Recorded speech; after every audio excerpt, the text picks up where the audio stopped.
Oh no. What if they could see the hole in my sock? I don't think anyone will care, as everyone has holes in their sock. I know, It's like but the I don't most, want anyone like- looking at the bottom of my toe for free. For free, yeah. Maybe we should charge for this episode. But if you see my toe, you're welcome. Not many people get to see my toes, so Yeah, I never see her toes, and I'm with her all the time. yep.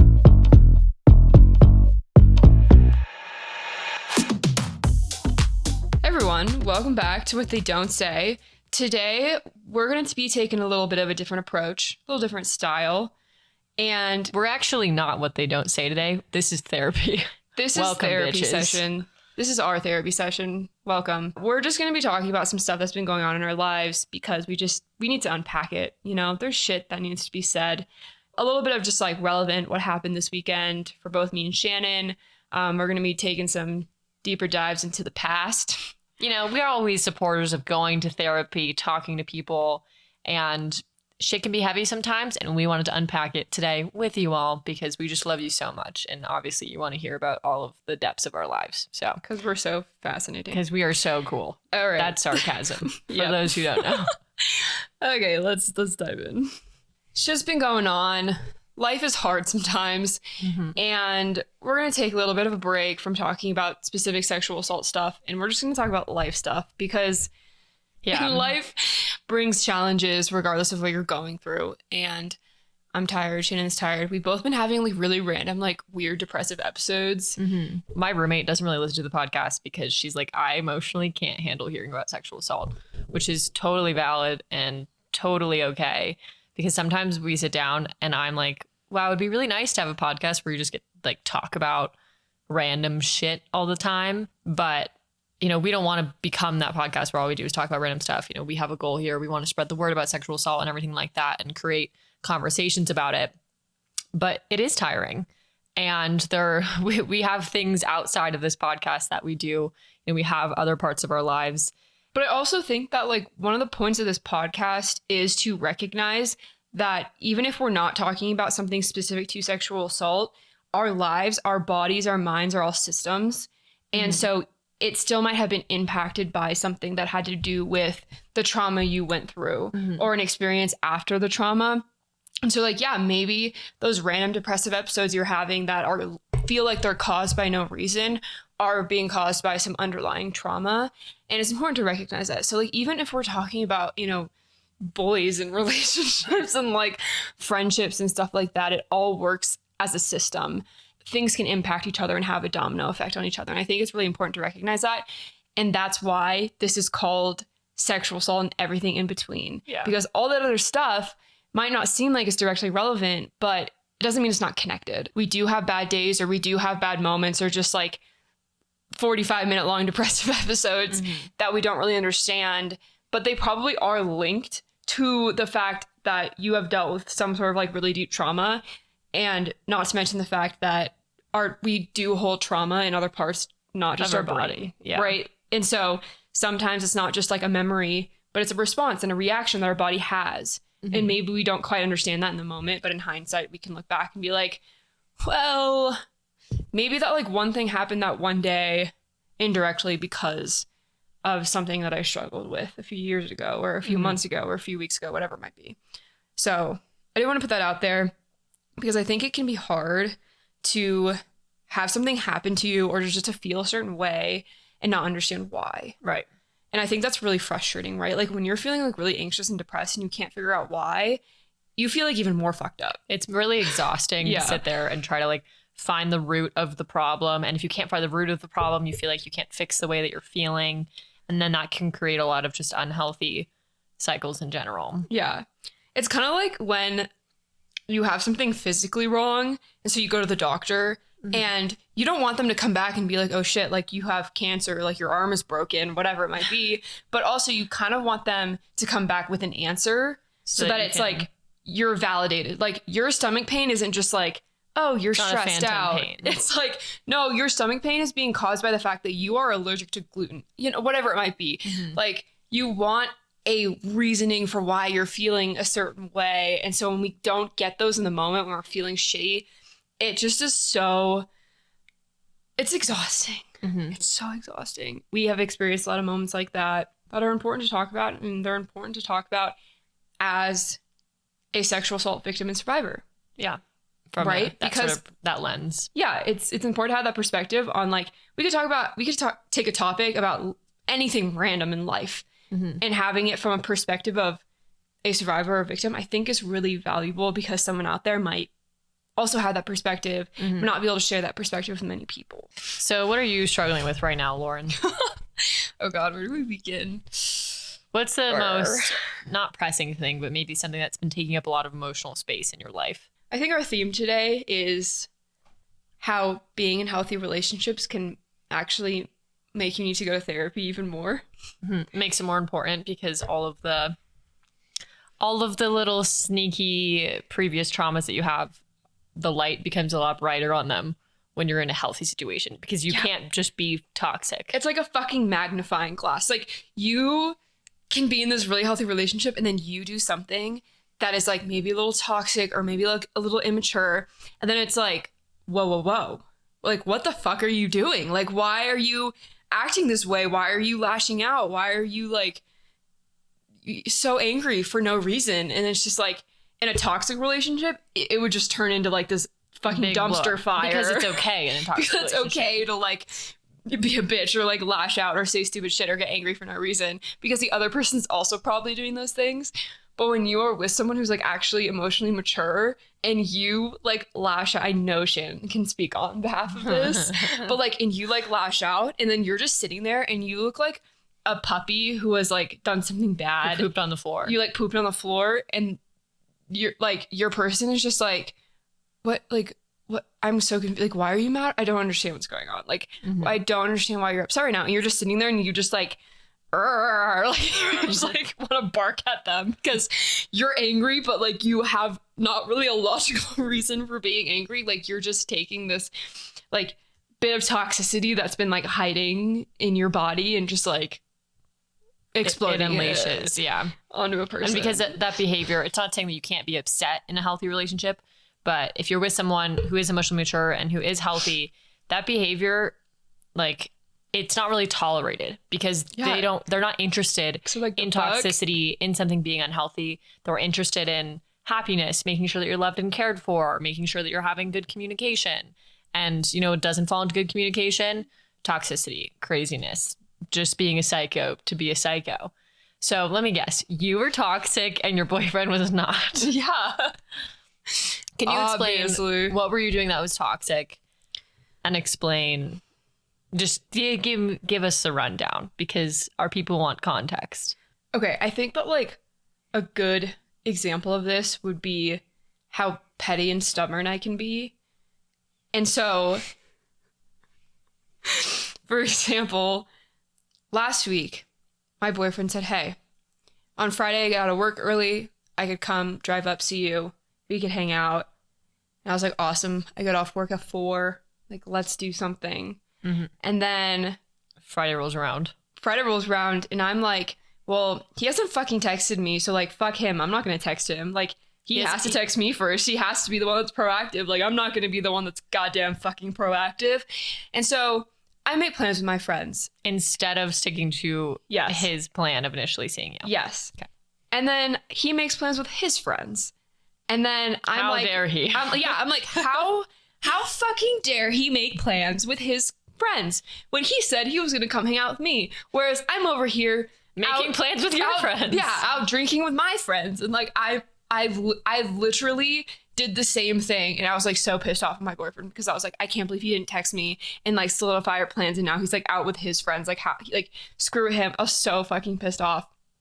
And then I was just like, well, maybe if I had texted him like 2 days ago and been like, hey, do you still want to come and hang out?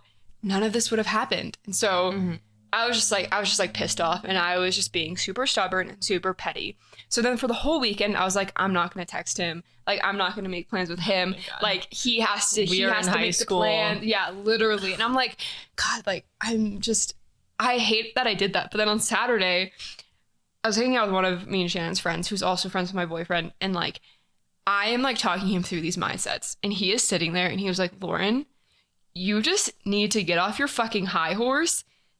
like, get rid of your goddamn stupid pride. It's not getting you anywhere. It'll probably just destroy your relationship. Yep. And just fucking talk to your boyfriend. Like, it's not a big deal. Like, send him a text. Mm-hmm. Like, literally just, like, send him a text. Give him a phone call. Like, whatever. And I was like, no. Because he needs to know what he did wrong, quote unquote. Even though he didn't do anything wrong. Well, I would actually argue that he did. Okay. I would argue that if you, which I have an issue where sometimes my boyfriend and I make plans to hang out, and then when the plans approach, I just pretend they don't exist. But that's a problem for in a few minutes. But I think the way that he fucked up was he should have communicated, this is what time I'm thinking I'm going to be there. He should have followed up and said, okay, we talked about hanging out on Friday. What time should I get to your house? What do you want to do? He should have followed up. And so neither of you followed up. And then you just made other plans. And if he decided, oh, actually tonight would be a really good night for me to spend time with my friends, I haven't spent time with him lately, then he should have communicated that with you and said, I love you so much. I'm so sorry, but I actually think I need to spend time with my roommate or so-and-so tonight, but I promise I'll be there on Sunday at this time. Yeah, but like in my mind, he knew that Saturday night he was going to see his friends. So like he knew that the one time he could hang out with me on the weekend was Friday night. And he should have known that, right? Yeah. Therapist Shannon says that you both messed up a little bit there, but the other issue is that you were letting this anger about this whole situation fester, and you weren't communicating with him that you were angry, because some people just genuinely don't even realize that they caused a problem, you know? Yeah. And so if you didn't cause a problem, or if you think you didn't cause a problem, then like, how can you even fix it? Exactly. And that's the problem. And then you're just being Miss Psycho. Yeah, I was here. like, well, I'm not going to talk to him. I'm not going to text him. And also those Saturday night plans with his friends, we were invited to that. I was personally invited to his birthday party, and I was like, I'm not going to go because he doesn't deserve to see me. Yeah, fuck the girl whose birthday it is. Let's make it all about me. Literally, yeah. I was like, totally made it about me. And I was like, I'm not even going to go because like I always drive 45 minutes to see him, and you know, he hasn't texted me. He hasn't even asked if I'm coming. So I'm not even going to go. He hasn't even told me what outfits we're supposed to be wearing because we match. I'm just kidding. Yeah, what the fuck? We haven't even planned our matching outfits yet. But I was just so, like, I was, like, prepared to ruin my whole weekend because I was feeling stubborn and petty and didn't want to just open my goddamn mouth and have a fucking conversation. Like an adult. Like a goddamn adult. And that's so stupid, and you should... Don't do that. I don't recommend that. Like, Lauren was angry. We were getting ready to go out. Yeah. And she came to my house and I was so pissed off. I could just see it in you. What exactly did you say? I think you were saying something along the lines of like, I'm just not even going to talk to him. I'm not even going to look at him. I'm not going to text him. Like, I'm going to be hanging out with you the whole night, Shannon. Like, I'm not going to be talking to him. I'm like, we're going out with a group of friends. Like, part of the fun of doing that is being able to dance with your boyfriend and like, you know, maybe he'll buy you a drink or something. And like, I'm not going to buy you a drink. I'll dance with you, but I'm not going to be like, you know. Damn, I'd buy you a drink.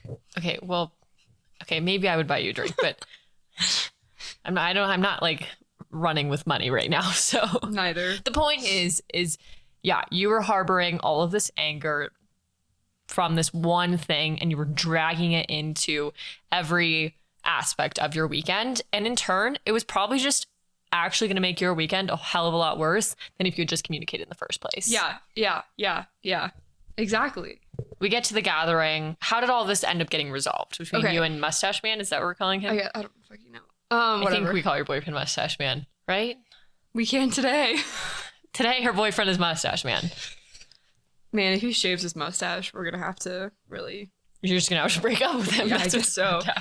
That's funny though. My mom was like, you can't like have a committed relationship with a person if you don't know what they look like without their facial hair. So you need to tell him that eventually he has to shave his mustache so you can see what he looks like without it. And I was like, thanks, mom. You just don't need to see him. Like, I just think you could go online and find, like, do an AI filter situation and remove the mustache. I've seen photos of him without a mustache. That's good enough. But it's not. Me. I don't know if it is good enough. Well, maybe not for you. But he might be afraid of his relationship security if he shaves his mustache. Yeah, okay. Well, anyways, how do you and Mustache Man resolve all this?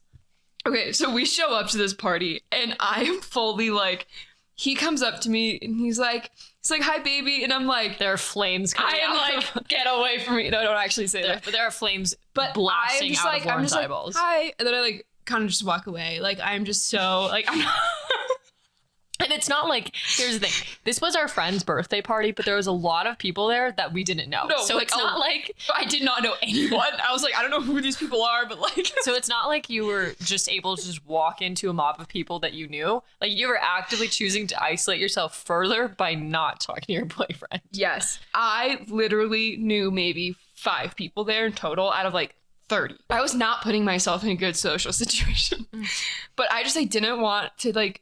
I was just like angry. So I just like ignored him for a while and I was just vibing. And I was like, like this is kind of stupid. Like he's there. But like he was also like hanging out with someone that I really don't like, which didn't help. Because then I like didn't feel, I felt even less inclined to like spend time with him because I was just like, ugh. For like 45 minutes was just, I was just like walking around. I didn't even know what I was doing. I was like I was going pee and I was just like I talked to like a few people. I was just did not even know what to do with myself. And then finally I was like, okay, Lauren, come on. You can do this. Like you can be a grown-up woman. A grown-up girl. You can be a grown-up Maybe a big girl. You can be a big girl. And swallow your pride and realize that if you just go up to your boyfriend right now and have a nice conversation, the rest of your night is going to be so much better. Also, this is like a few hours after our friend had sat there for 3 hours listening to you rant and giving you advice. Yes. So this is post-therapy session with one of our other friends. Yeah. And you are still, your brain is still trying to do psycho girl. Yes. And you're trying to be big girl. I'm really trying to fight it. Like, I'm having a mental battle. Like, it just Lauren, come on, Lauren. Like, you don't have to be like this. Come on, you're better than this. You got this. Like, just talk to him. You're fine. You got, like, that is my brain all night long, just going loops. And I'm just like really trying to not just be super stubborn. And so finally I'm like, okay, like I'm just gonna go up to him and talk to him. And so I start by just getting near him. Step 1, if you're upset and being psycho, get within 10 feet of your boyfriend or your partner. Yeah, so you see him, he's there. You're like, oh, well, like, he's so cute, and, like, I just don't really want to be mad at him. So now you're kind of, like, having that, like, puppy phase where, like, your puppy does something really bad, and you're like, rrr. But then you see the puppy, and you're like, oh, they're so cute. Like, I don't want to be mad at them. So I'm, like, I'm the 10-foot range helps. Yes, I'm easing myself into this. Then I get a little bit closer. I, like, stand next to him. I'm, like, talking to you. He's, like, behind me. Your butts are touching. He's touching my butt. My butt's facing him, and he's, appreciating that. A little behind the back butt squeeze. Yeah, love that, honestly. And so, like, I'm just like, I'm making my way into the deep end a little bit. And then finally he, like, stands up, and I turn around and I look at him. He goes, you want to play Slevins? Which, for those of you who don't know, is quite possibly one of the worst party games ever. Because it's just the fastest route to drunkenness aside from just ripping shots, in my opinion. Yeah. So I'm like, no, I don't. So then I get like, man, like, he's hammered. You're sober. I'm sober. And I'm like, oh, God, okay. Like, back up. You're fine. A couple more minutes go by, and then finally, like, it seems like he's kind of like done playing the game, and he like stands up again, and I stand up and I look at him, and I'm just like, all right, Lauren, here you go. Just be mature. And so he, like, gets closer to me, and I say, I'm sorry. I'm being weird. I've had a bad day. I'm like, okay, that's a good start. Like, did you end that there? No. I've had a bad day, period. That's not and then I walk away and then gotta keep up mystique. Now he's standing there and he's like, well, why? Why is she having a bad day? And now he's only thinking about me. Now it's his turn to play investigator, obviously. Yeah. Just kidding. No, I'm kidding. I say, I've had a bad day. And he's like, okay, you want to talk about it? I'm like, you know what? No, like, we're at a party. Like, we can talk about it later. And honestly, my bad day is because of you. No, I did not say that. And let's be real. It's not because of him, but It was influenced It's by him. influenced by him, but I think it was more because of myself. It's important to recognize that. Then he goes, I need to go pee. And I go, okay, I'll go with you. We're in the bathroom and we're just talking. And he's like, you don't have to tell me what's wrong. I just like want to make sure you're okay. And I'm like, yeah, I'm just feeling like anxious. I feel like this is a lot. I don't know a lot of people. And I've just had a bad day. So my anxiety's worse. But like, I don't want to talk about it right now. Mm-hmm. And he was like, okay, sounds good. That's okay. And then we had a good rest of the night. There you go. And it was all because I just said, I'm going to swallow my pride and I'm going to talk to him. And it changes everything. It really does. Yeah. My boyfriend and I call those data points. You guys are so weird. Yeah, my boyfriend and I call those data points. If you didn't listen to episode 18, Handcuff Curious. But we call them data points because sometimes someone just needs a little bit of information to be able to like make the situation better. And in that scenario, the data point was, I don't feel that great. I don't really want to talk about it, but I just want to let you know, like, there's something off. And that's it. Like, that's a good enough data point for them to not like smother you with a bunch of questions and things like that. You can just get through the night in peace until you're ready to talk about it in the future. Yeah, exactly. And it made my night better. The next day, like, we spent all day together. We had like a few really important conversations that we needed to have that were, by not having them, were creating some conflict. Mm-hmm. That was like really stupid conflict. Like me basically making a situation worse because I was getting angry about something that he did not understand at all because it was like PTSD type stuff, mm-hmm. where like something triggers you and you get really angry and the other person's like, I have no idea what the fuck is going on, and then you don't tell them what's going on, so then they're just like, I don't know what's happening. Yeah. And we had like a lot of really good, hard but mature conversations, and I feel like our relationship is in a much better place because of it. And it was all because I just fucking swallowed my goddamn pride and said fuck you to my stubbornness. Which is really hard to do. But I think once you start to realize that if you are in a healthy relationship, that is the most important part of what I'm about to say. But if you are in a healthy relationship, once you realize that the other person, they're not trying to be an asshole. They're not trying to make your life worse. They're not trying to fuck up. They're not trying to mess up plans. Like, they genuinely have the best intentions if they're a good partner. Once you like really take that to heart, it's like, oh, okay, if something is wrong, it's literally because they don't know. That's the only, one of the biggest causes of those problems. It's just that they don't know that they caused a problem, not because they did it and they're trying to pretend like they didn't. Yeah, and the problem is normally something that is so easily fixable. Mm-hmm. You just have to have a fucking conversation about it. Yeah. And it shouldn't be that hard. But it is daunting. And yeah. Especially if you've had relationships in the past where you shared concerns and the other person reacts poorly. AKA my last relationship. Anytime I brought up a problem, he would gaslight me. And so I think I've become scared of doing that. But I'm getting better. Hence the whole, you need more therapy if you're in a healthy relationship. Because you start realizing all these problems that maybe have been caused by a past relationship or just like a past toxic situation, abusive situation. And then they come out in these ways that the other person doesn't understand because they're like, I don't know, like I don't know everything you've been through and how it's impacted you. Mm-hmm. And that was the other thing, is that like I sat there with him and talked through ways that like my last relationship fucked me up. Mm-hmm. And he was like, that makes a lot of sense. And that makes a lot of sense why you like lashed out at like the X, Y, and Z times, because you default to like this mindset that might not be relevant to your reality, but you make it relevant because of something being triggered from a last relationship. Right. And it's really hard to not let yourself go there. And you have to figure out ways to like ground yourself when you realize that you are not living in reality. You're creating a narrative in your head that doesn't exist. How do you figure out how to ground yourself? Or okay, so that's what we talked about. So like one of those things for me is that I have a really hard time remembering that I'm important to people. And I know that sounds like really stupid. That's sad. But I don't think that's stupid at all. I think that's really sad, actually. Like in my last relationship, it just like seemed obvious that like I was not as important as his friends. Mm-hmm. And I wasn't a priority in that way. And so now I have a really hard time with that. Whereas like my boyfriend now has a lot of friends. He's very, very social. And I'm not even close to as social as he is. And so sometimes it can feel intimidating. And he will have all these plans, and to him, like, his friends are his family. Right.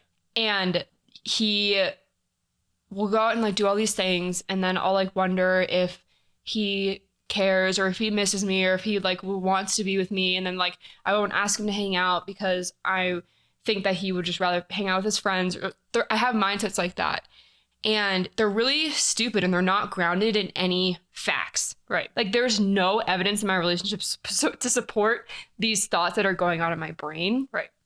And I think it's just going to be one of those things that takes time. It takes trust building. It takes, learning more about your partner and your relationship and how to, like, move forward. And we haven't been dating that long. And so I think that first step was me telling him those things. Mm-hmm. Hey, in my last relationship, I felt really unimportant. And so sometimes I default to that mindset. I know it's not rooted in any facts, but it's just something that I really struggle with. So that's something I told him. Mm-hmm. And he was like, okay, what can we do about it? Right? Because it's like, I know that I can work on it. Right. And you're like, I don't know. No, but I was like, I can't have this conversation without knowing. So I was like, honestly, for me, it's like I need to figure out how to ground myself in my reality when I'm feeling when my mind's going off on all these crazy directions. And so I was like, can you just, like, text me? Like, if you're out with your friends or you haven't seen each other in a couple days, like, can you just, like, shoot me a text, be like, hey, I hope you're having a good night, I love you. Yeah. Like, literally something so little and so simple as that can just help me, like, ground myself and realize that I'm being ridiculous. Well, and the thing is it's not ridiculous. Like, it would be really cool to be able to just go into your new relationship or the next relationship and for there to be a completely clean slate. But it's so unrealistic. Like, everything in your life builds off of the thing that happened before. After you go to high school, if you go to college, you're building knowledge after that. After someone dies, your life builds after that. Like, everything is compounding in life. And so, of course, relationships are also compounding. That's not to say that you can't sort of, like, rewire your brain and, remove those bad habits. But from one relationship to the next, if the other relationship or the previous relationship wasn't a good one and wasn't healthy, like, of course, you're going to carry that into the next relationship. You're a human being. Like, the relationship that you were in, that's how you were learning to be in a relationship, right? Like, you're kind of relearning every time. And you can relearn in an unhealthy, toxic way, or you can relearn in a healthy, good way. Yeah. So it's okay to call it ridiculous because I understand, but also recognize that it's not ridiculous. It's not silly. It makes lots of logical sense when you think about, I was in a bad relationship for 8 months or something. Well, yeah, no shit, Sherlock. You're going to be taking negative things into your next healthy relationship. Yeah, because that's all the information that your brain processed. And that's like, it processed it in a way that wasn't great. And so I feel like now I have to figure out ways to let go of that information that was processed and bring in, like, healthy ways of processing the new information that's around me. And I think I put pressure on myself to be able to do that immediately. It's like, oh, well, you realized you did that, so you can never fucking do it again. But it's like, that's not how it works. It's going to take time, and it's going to take your brain learning and realizing that your partner right now is not doing those things. It's a completely different person. It's a completely different person, and they think you're important. They think you're valuable, like, whatever. But it does take time to do that rewiring of the brain. And I think that can be hard and frustrating, but you need to put positive things in your bank account, in your emotional bank account. Yeah, exactly. Yeah. So that's what we're working on now. Because if you're in a bad relationship and you go into a good one, you're starting at, like, negative 50 in your bank account. Yeah. Emotionally. Yeah, exactly. So it takes a while to even just get to base, Yeah. Yeah, dog. Yeah, dog. Okay, well, we've talked a lot about my shit. Now we are going to turn our attention to Shannon. Shannon, what's going on with you? Wow, where do I start? I've had some really great emotional days lately, like days where I just wake up, I feel great, super productive, I'm happy. We love that.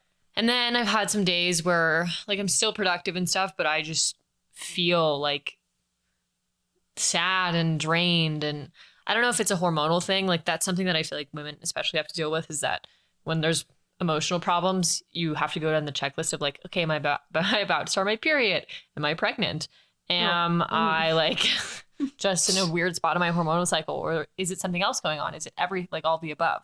Well, it couldn't quite be all of those, but I have my period and I'm pregnant. yeah, I don't really think that's quite possible. But so something that I haven't talked about at all on here is that I graduated in May and I still don't have like a big girl job.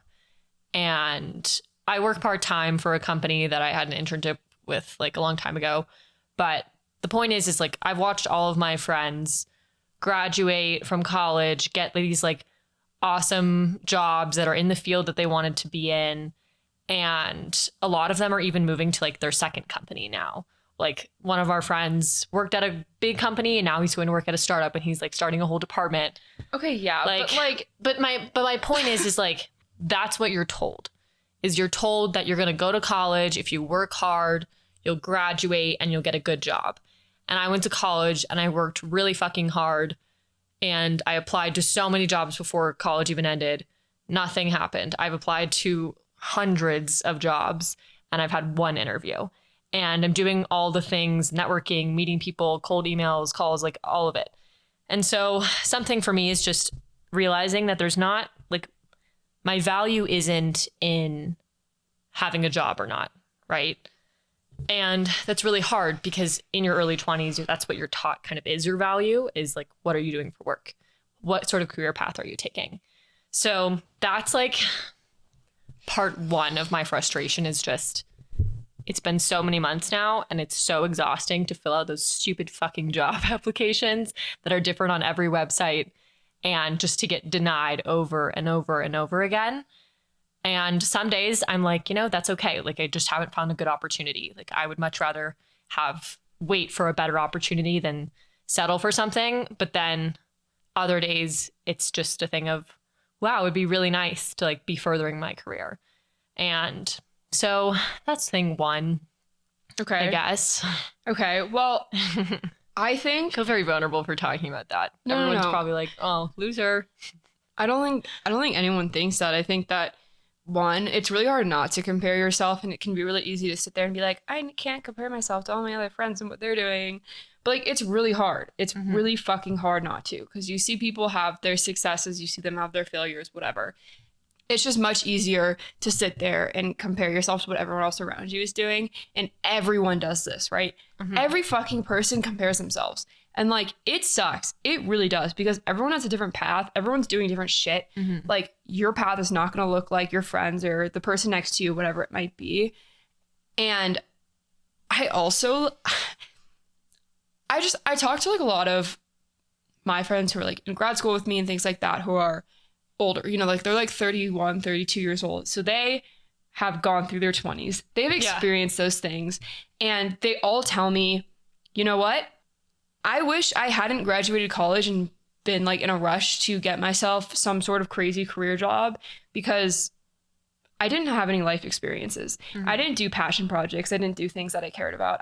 All I did was try to get like the best job I could fucking possibly get. And then I was unhappy. And then I talked to people who graduated college and then they went off and had all these crazy experiences. They didn't jump into like some career that they didn't care about.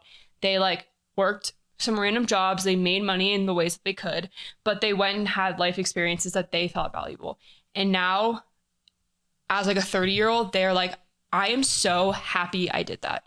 I am so happy that I took my time in my 20s to learn about myself, have life experiences, work on things that I really, really care about. Yeah, I had to work some like shit jobs here and there to make money. But at the end of the day, I felt so fulfilled. And they weren't working some corporate job that they hated. And comparing those two is really interesting, I think. And it's like, for me, I'm about to graduate from grad school and I'm thinking about what I want to do afterwards. And talking to them has made me feel a lot less stressed because I'll figure it out.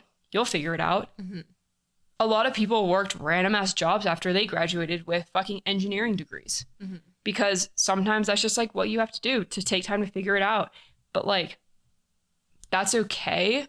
And I don't think that we should be putting all of our value in the jobs that we have. I think that is really unfair.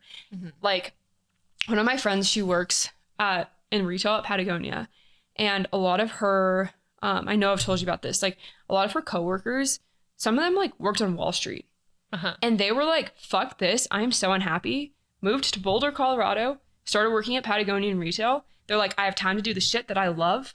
Yeah, do I make less money? Sure, but I'm happy. Right.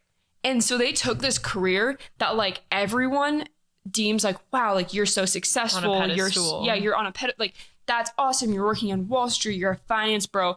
Oh my God, that's as high as it could possibly get. But he was so fucking unhappy. So now he's like working in retail at Patagonia, and he loves it. Yeah. But then we see that as like, oh, well, now you're less valuable. But that's not how it should fucking be. Right. And I think it also depends on kind of like the culture and stuff. Like, none of my friends make me feel bad for not having a big girl job yet. Like, all of them are so supportive. Yes, it's enabled me to like be able to put more time in the podcast and things like that. And I'm grateful for that opportunity. But like, the culture in the business school that I went to was just so not having a job post college, like a big girl job, was not an option. That was never talked about in like friend groups, classes, anything like that. And, you know, the whole thing was like, we have a 90% placement rate post college jobs, and like, we'll help you get a job and everything. And so it's hard to realize that like, that's not the reality for everyone. That was the reality of, you know, the fishbowl that I was in.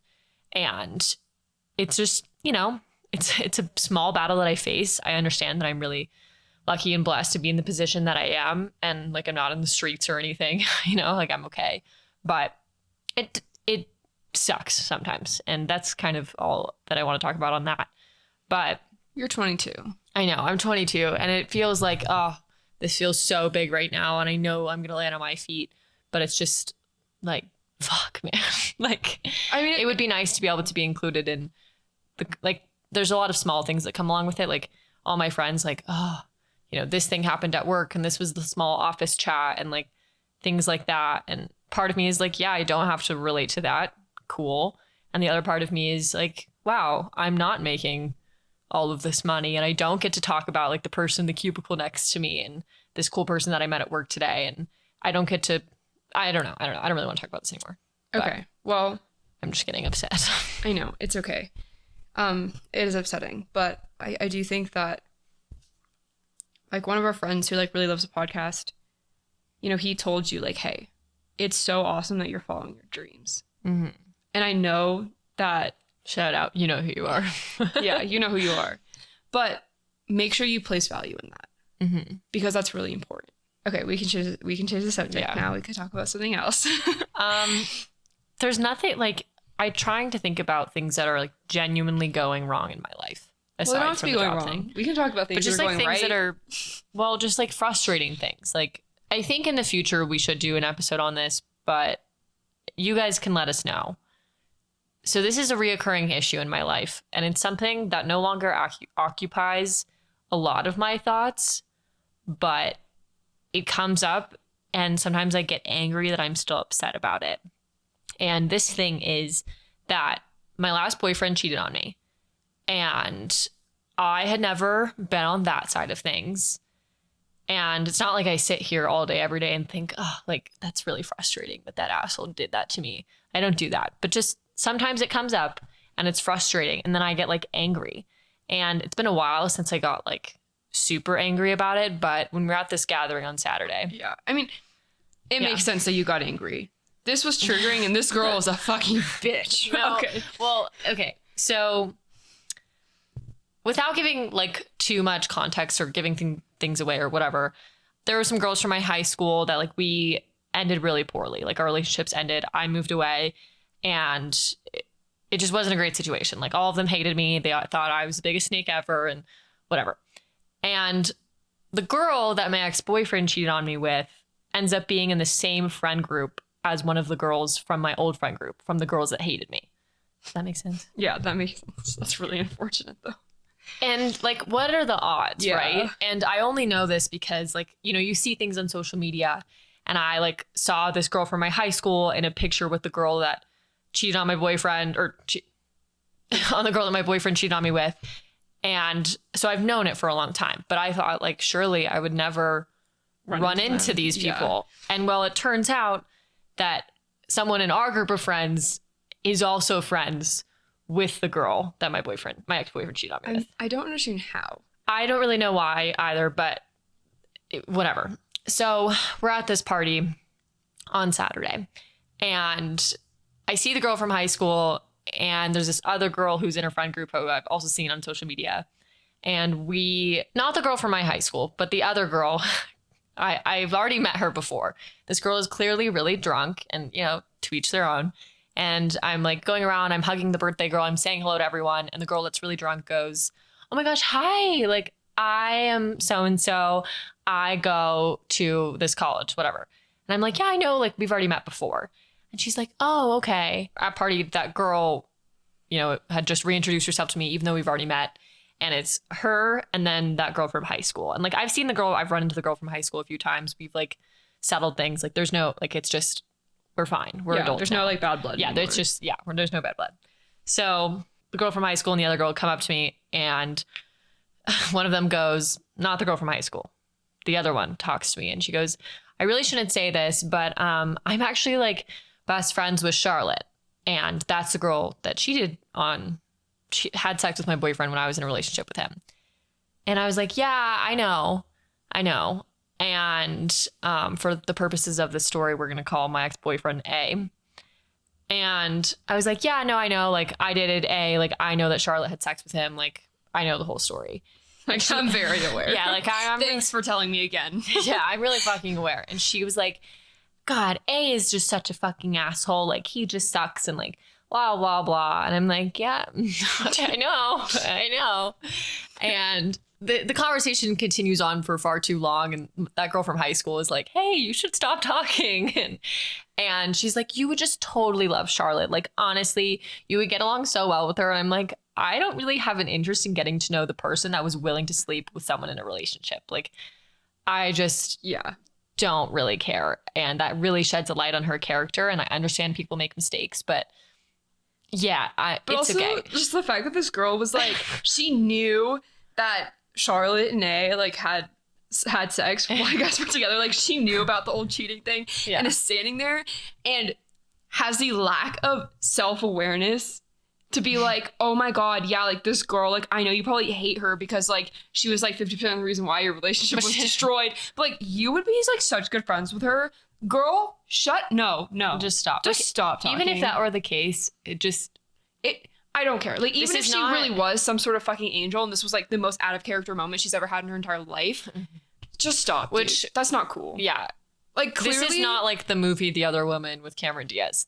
We're not going to become best friends and then bamboozle our boyfriend and like put Nair in his shampoo. Yeah, together. Exactly. Like, have the self-awareness to realize that, okay, this girl Shannon has definitely been very hurt by the situation, and now I'm sitting here being like, well, you should be friends with the girl that like fucking destroyed your relationship. Yeah, come on. And truly, like, I would love to sit down with Charlotte and be like, part of me would love to give a, "Hey, fuck you," but then the other part of me would be like, "Thank you so much for shedding light on the fact that A was a shit boyfriend and that he wasn't the person that he thought he was, and he was never going to reach the potential, and like, thank you so much for being a part of that process." But any Hoosiers. So she's going on and she's like, "We should send a video to A," and I'm like, "Oh, I don't know about this." And that, once again, girl, have some self-awareness. Do you really think that Shannon wants to send a fucking video of herself to her cheating ex-boyfriend who she hates? Part of me was like, well, then A will definitely see like, wow, this, like, what are the fucking odds of this bitch like meeting the girl that I cheated on her with? Like, I don't know. But she didn't send a video. Everything was fine. And like, she walked away and she was like, "Oh my God, I love you, girl. Like, I love you. Like, we're so good." And I was like, okay, sure. But the point of all of this is, she had mentioned also that she was surprised that she was like, "I thought that you never knew that Charlotte was the one that he cheated on you with. I thought you never knew." And she didn't know that you knew. And this was one of those things where if you've ever been cheated on in a relationship, you know that it's never just, "Oh, I slept with someone else." There's usually a lot of other pieces, whether it's they were emotionally cheating, whether it happened more than once, whether it's like they said that they were going to be better, quote unquote, and, stop texting the person that they cheated on you with but they actually didn't do that. Like there's just always this collateral damage and these like pieces of shrapnel that are a part of being in a relationship with the cheater. And I had pretty much discovered all of those because I broke up with him over a year ago. And her saying that like Charlotte like never knew that you knew was just one of those pieces of shrapnel where I realized, oh yeah, A had said that he was done talking to her. A had come to my window drunk as fuck in the middle of the night and knocked on my window and said, I'm never talking to her again. Like I've already told her I'm not talking to her. Oh, well, that's actually not true. And not that I even like his character. I'm so far beyond that. Like I am in a way better, happier place. But just one of those pieces of shrapnel just kind of like, taken to the gut once again. It just, it opens it all back up in a way. And not in a way of, it's not the same type of pain that I felt before. But it's just like, fuck. Like, I feel bad for my previous self. I feel bad for how sad I was after that breakup. I feel bad that I still wanted to be with him after he cheated on me. And then it just kind of reminds me of all of those thoughts. And that's kind of like something I was thinking about today. And maybe not the reason why I was upset today, but just it could be kind of going on in the background. I think that it's really normal that this shit like hurt your feelings, right? Like this whole experience was so fucking painful. Like when you love someone, you love someone, when you trust someone and then they go and do something that just betrays everything, every part of your relationship that you loved, that you trusted, everything is just thrown out the window when someone cheats on you. And so that was such an extreme pain. And even though it was over a year ago, in trauma years, that's not that long. True. You know what I mean? And also like the fact that my ex-boyfriend posted me on a video of me on his Instagram. Excuse me. Like literally like a week ago. It was in January. It was like 2023 recap. And I was in one of the videos, like the second video.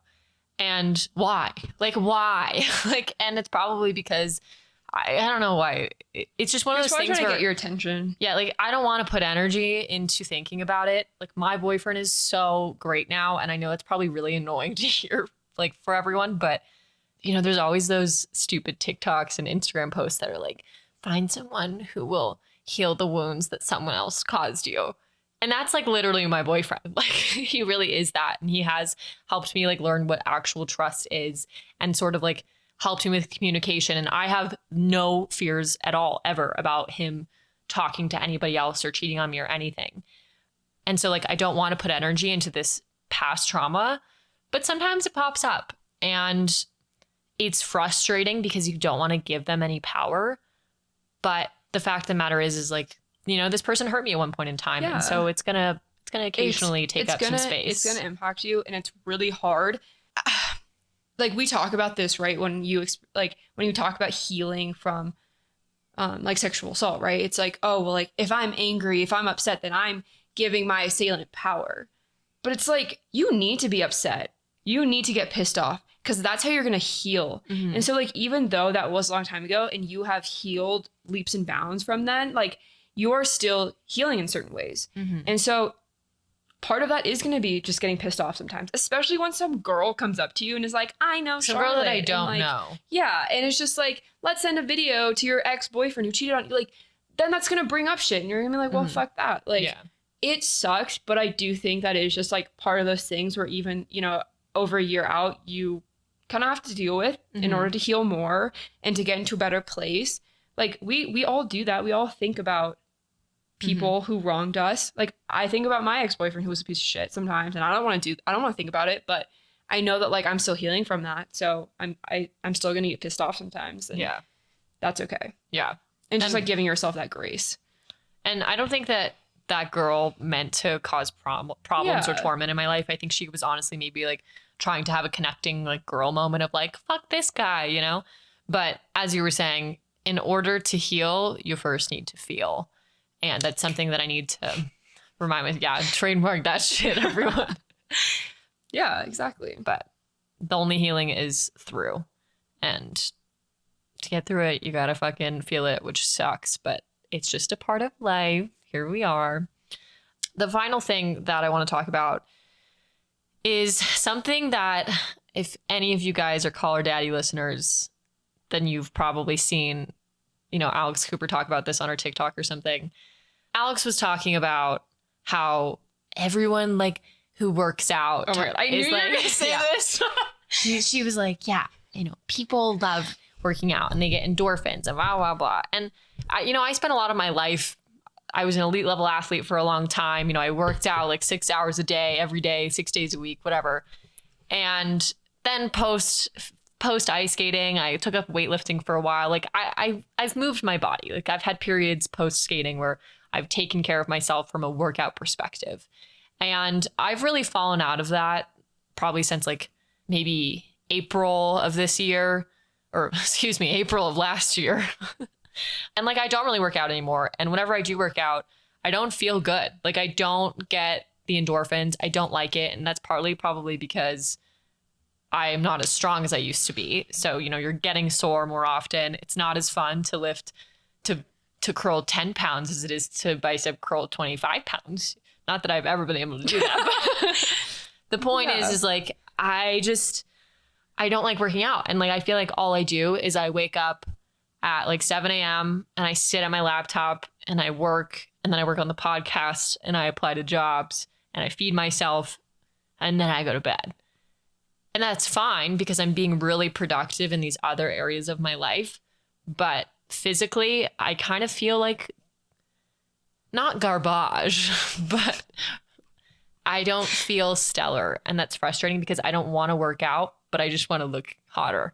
Okay. I like this. I think this is a good conversation. First of all, I don't think anyone feels good when they work out and they haven't been working out consistently. I think feeling good when you work out, when you're in the gym, or even like feeling good after you've worked out, that shit takes months and months and months of like consistently working horrible. Out. I don't want to do that. Until you get to a point where you're like, wow, I feel so much better after I work out. I feel like those like first like 6 months of you like working out consistently, you don't feel like that. You are like, fuck this. I don't want to go to the gym. This sucks. I'm going to do it anyways. And you're like, it's all about showing up. That being said, if you hate weightlifting, don't fucking weightlift. Like, but I don't like running. I don't like biking. Sorry. But like, I think that there's this idea that like working out has to mean you are running, you are going on bike rides, or you're like lifting weights. And I have like gone through a lot of different kind of journeys with working out and being in shape. And like, I'm very small. It's really hard for me to put on muscle. I like get really frustrated. I also have like really bad body dysmorphia. Like if I put on weight, I start to convince myself I'm fat and then I stop eating. Like I have a very like tortured relationship with like trying to put on muscle and things like that. And something that like I've been trying to kind of train my brain into thinking about is that the way you move your body and the way you choose to exercise, it's a culture that you create for yourself. And it's just a part of your life that you create for yourself instead of this like really annoying extension. Mm-hmm. And so for a lot of people, they're like, I have to go fucking weightlift. Like I hate it so much. It makes me so miserable, but I have to. And I'm like, no, you don't. Like find something else where you can move your body and it can keep you in shape, but it doesn't make you want to off yourself every time you do it. Mm-hmm. And so a lot of that can just be like balance. Like some people really like having all their workouts every week look really different, right? And like some people, that's why maybe they decide to like, maybe they do like biking and swimming and running. And so like they do that. And it's like a very different workout every day. It's like one day they swim, one day they run. Like it never looks the same. Some people like really like to do CrossFit workouts because those can be really different and really unique. I don't. Like, I'm not saying that like everyone likes to do these things. I hate doing all those things. The point is variety. But the point is like trying to bring in variety into what you're doing so that it's more of like a way of life and like a culture you're bringing to yourself instead of something that just feels like something you have to constantly do and it makes you miserable. For me, like I really love rock climbing, and that has been a way that I bring variety into the ways that I exercise. But it doesn't have to like look like all the stereotypical things that like everyone does. It can really be anything. And I think there's also a certain type of pressure to like work out at a certain level. Maybe one day you just go for a 20-minute walk. Like you just get your body moving and you just like one foot in front of the other. Like it doesn't have to be I'm going to run 15 miles or I'm going to lift like I'm going to fucking deadlift however many pounds. I feel like there's this pressure that if you work out, you have to do it at like such a high intensity, especially where we live, because we live in a place where recreation is really vital in our culture, and it can put a lot of pressure on like the capacity you do things. And so I think that like it takes time. It can take years to figure out what are the things that I really like to do to move my body that don't make me feel stressed out or pressured or like any of those types of things. And I think everyone struggles with this. And it's not something you're going to figure out in a couple weeks or a couple months. Like it really does take time. So for people out there that do struggle with this, like try to make it something that is just like a part of how you live your life instead of something that is an extension that you like have to hook up to yourself. And so I should get a standing desk with a treadmill underneath it. Literally. But like I'm not gonna do that. But I see your point. And I think the bigger step is for me, I just like don't move a whole lot anymore. And I know that's not good for my mental health. Like I know it's probably playing a factor in some of these off days and things like that. And so just going on a walk, even if it's just walking up and down my stairs in my apartment, like that's a good start. Just moving a little bit more, I think would be helpful. But beyond that, maybe this is a niche thing. This is definitely coming from a place of privilege. But when I was skating, my workouts, like I worked out with a trainer.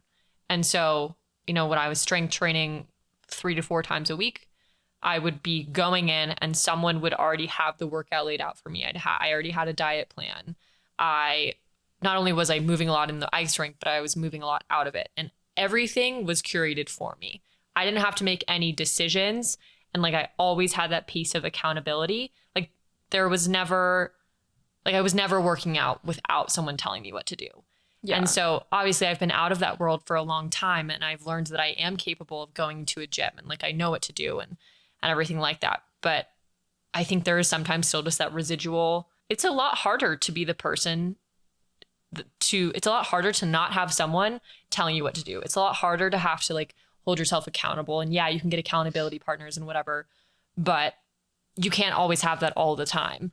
Right. And so it's kind of just learning how to unlearn that aspect of it as well. Yeah. And it would be really cool if I could just have someone telling me what to do all the time, but I can't. And that's okay, because that's what most people live with.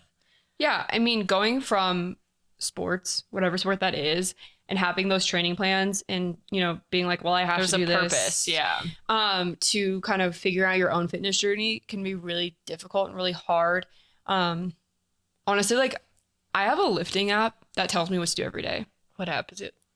I'll tell you after. Oh, I was gonna say you could shout it out. Oh, well, I could shout it out, but it's called Culture of Motion. Cool. And I really like it. There's like levels to it, so you can make it as like hard or not as hard as you want, or as many days a week as you want. So like I do 4 days a week. And one of those days is like active recovery. So it's like go walk for 30 minutes. Mm-hmm. The workouts aren't very long, and you can also modify them. So like if you're in a really busy gym and all you want to do is dumbbells, then you can just do that. Then you can just do that. And I really like that because just being busy, like it's hard for me to plan my workouts, but if I have something just being like, hey, this is what you're going to do today, then I'm much more likely to do it. Mm-hmm. I also think that when you're first starting to like get back into the gym or whatever, it's so much about showing up for yourself. You can literally be like, I'm going to go to the gym today for 20 minutes. After 20 minutes, like I'm just going to leave. Mm-hmm. And that's fine, because then you're just like building up that consistency and you're building a habit. Whereas you're just like, I'm just going to show up. Mm-hmm. And I don't have to stay that long. Like I am just going to show up. And then I feel like that helps kind of build that and get you into like a mindset of like, yeah, I can fucking do this. Right. Because the first few months are like really hard. Like those are the hardest to like build that and like build that consistency. And like I struggle with this. I think everyone struggles with this, but I do think that there are ways that you can make working out not feel like such a burden. And like you were saying, I think it becomes less of a burden over time. And so like there's this soft, squishy side of things of like, yeah, be nice to yourself. I definitely think like don't do as much when you're first going back into the gym. Yeah, take it easy. Because if you just get incredibly sore, then you're not going to want to like go back. And it's going to be super hard to work out the next day. But then on like the flip side of things of kind of being harder on yourself is I think about people who have literally like no time, like Mr. Beast. Everyone out there probably knows who Mr. Beast is. I told Lauren about him the other day. If you don't know who he is, he's someone on YouTube. He's like the second biggest YouTuber of all time. And he basically lives and breathes YouTube. Like no one is doing what he is doing. And he works out for an hour almost every day.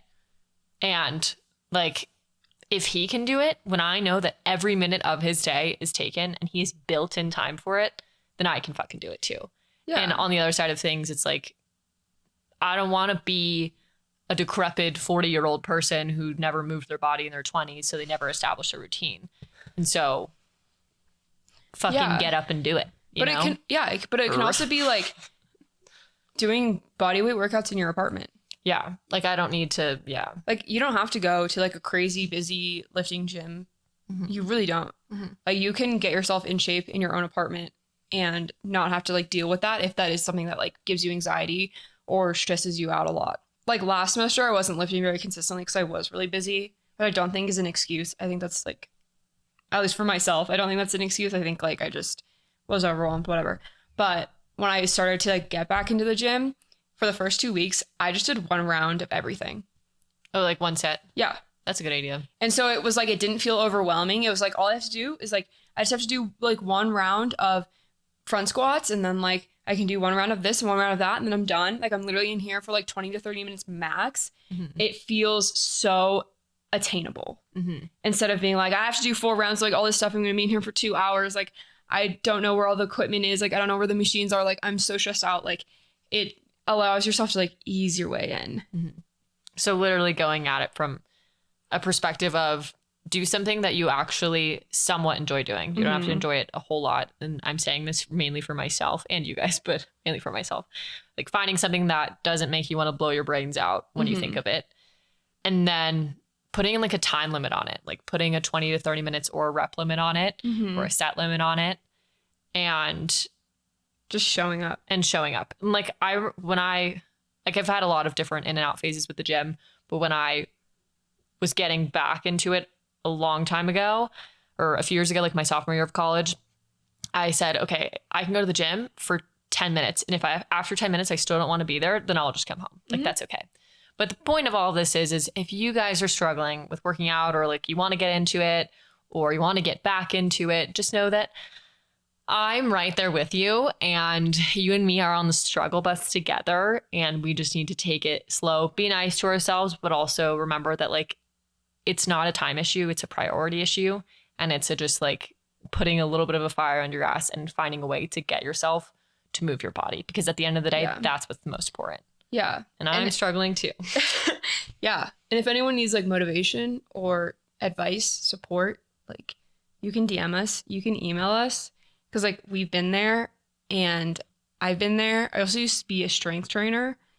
So like, me too. An assistant strength trainer. I do know some things. Shannon probably does too. Yeah. But I do think it's really important to exercise and move your body. I think that is a vital part of life. And I think it's a vital part of healing from things and improving your mental health as well. Sorry. What? I'm thinking about how there's, I'll link it in the show notes, but there's this podcast that literally all they do is they take super motivational clips. Oh my God. And they put them into like 30-minute episodes or like 10-minute episodes. And it's those videos of people like, get up. Don't you want to fucking grind? Don't you want greatness? Like, you are greatness. Like, those really aggressive things. I should get back into listening to those in the morning, because I used to listen to them while I would take a cold shower. Fire you up, and you're like, yeah, like I can tackle the fucking world. Let's go. They're kind of cheesy, but honestly, when someone is yelling at you with a really motivational saying, I think it kind of helps. So I'll link it in the description of this episode. Yeah, I agree. That was a lot. We just talked about like a lot of random shit. I'm sure we'll like dive deeper into some of that stuff in other episodes, but let us know what you guys thought of this episode. Yeah, we just needed a therapy session. We need to talk about shit. Thanks for letting us have the space to do that. Yeah, safe spaces. Thank you guys so much for listening to this episode. Give us a follow on wherever you're listening to this, whether that's Apple Podcasts or Spotify. It really helps us like know if you actually want to keep listening, and helps us like produce more episodes and things like that. It's motivational. It is motivational. We like to know that people like what we're talking about and find it helpful and comforting. Absolutely. If you want to send us any questions, if you have an episode idea or a topic that you want us to talk about, send us an email at whattheydon'tsay thepodcast@gmail.com. Follow us on TikTok. We post a lot of like our clips from episodes on there and some other things. Instagram. What all they that don't jazz. say official. Yeah. We love you guys so much. We hope that you sit down and have a therapy session of your own this week, whether that's with a professional or a friend or your mom or dad. Or your mirror or your dog. I don't know. A wall. Whatever helps. Yeah. A bottle of wine. Sometimes I talk to myself and it helps me think through things. Yeah, it's true. It Your works. journal. Yeah. Yeah. We love you. We hope you have a great rest of your week and we'll catch you on the flip side. Cheers.